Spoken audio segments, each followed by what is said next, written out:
तो hello guys, कैसे हैं आप लोग? आशा करता हूँ सब लोग बढ़िया होंगे। तो यार इस वीडियो में हम लोग डिस्कस करेंगे कि हम किस तरीके से एक इमेज को शेक करवा सकते हैं बेसिकली, जब हम कर्सर उस पर लेके जाते हैं। राइट। तो बेसिकली जब मैं होवर करूँगा इमेज पे तो मैं चाहता हूँ कि जो इमेज है वो शेक करे।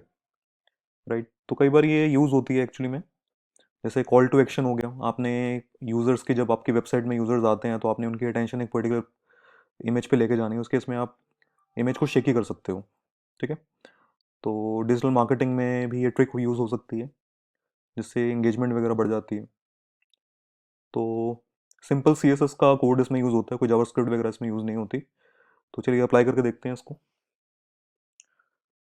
छोटा प्रोजेक्ट है बट बहुत इंपॉर्टेंट प्रोजेक्ट है, इंटरेस्टिंग एक्चुअली। तो मैंने HTML यहाँ पे ऐड कर लिया। स्क्रिप्ट नहीं लगाएंगे, एक इमेज लगाते हैं। ओके, तो अगर आप चेक करोगे मेरे पास एक ऑलरेडी यहाँ पे इमेज पड़ी हुई है।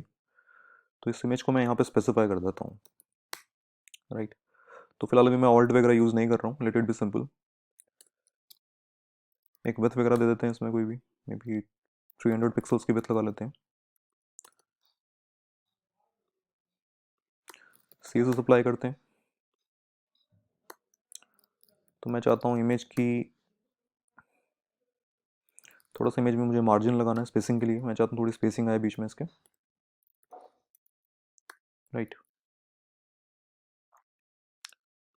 तो इमेज को जब मैं होवर करूँगा, दैट मीन्स इमेज पे जब मैं कर्सर लेके जाऊँगा तो क्या होगा। राइट। तो यहाँ पे मैं एनिमेशन प्रॉपर्टी यूज़ करूँगा। एनिमेशन का नेम मैं कुछ भी दे सकता हूँ, और कितनी देर में मुझे इसको मूव करना है। राइट। सो ये एनिमेशन का नेम हो गया, और ये एनिमेशन की ड्यूरेशन हो गई है।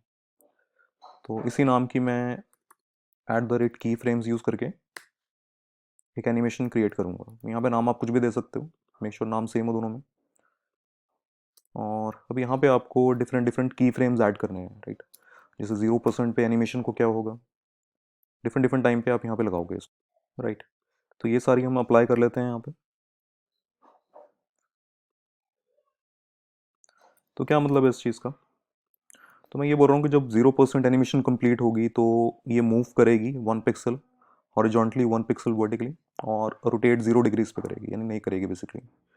जब एनिमेशन 10% कंप्लीट होगी तो ये -1 पिक्सल्स पे एंड -2 पिक्सल्स पे मूव करेगी, और -1 पे ये रोटेट करेगी। तो इस तरीके से अगर आप नोटिस करोगे तो बहुत ही छोटी छोटी वैल्यूज़ यहाँ पे दे रखी हैं, जिससे शेकी इफेक्ट मिले इसको। राइट। तो 0 से लेके 100% तक यहाँ पे लगा रखा है। तो चेक करते हैं,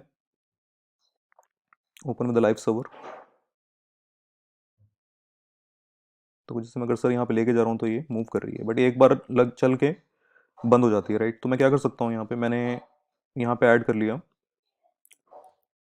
एनिमेशन आइट्रेशन काउंट। तो इसका मतलब मैं क्या चाहता हूँ कि कितनी बार एनिमेशन चलेगी। राइट। मैं अगर 10 कर दूंगा तो ये एनिमेशन 10 बार चलेगी, बट मैं चाहता हूँ कि ये चलती रहे, तो मैं इनफाइनाइट कर देता हूँ उसको, इनफाइनाइट। राइट।